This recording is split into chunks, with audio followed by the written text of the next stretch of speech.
Now we have to prove that this equation has no real number a for which the equation has two distinct roots.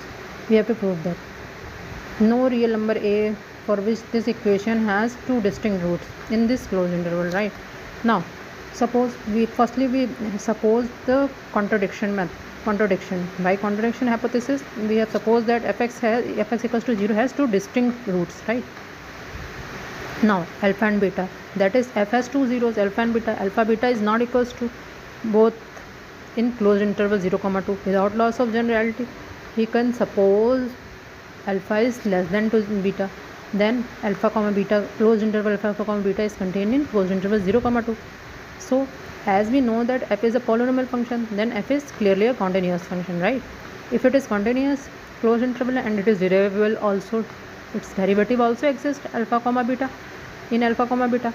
Now because alpha and beta are the roots, we suppose that two zeros of alpha, right? So the function's value becomes 0 at alpha and at beta. Now by Rolle's theorem, applying Rolle's theorem, we see alpha is in alpha comma beta is such that f dash c is equals to 0. If f dash c is equals to 0, then what is the equation? Equation is that x cube minus 27x plus a. So this becomes 3c square minus 27 is equals to 0. Now from this, which we have c square is equals to 9, c is equals to plus minus 3. So this implies that c has value 3 and minus 3, but none of this belongs to the closed interval 0 comma 2.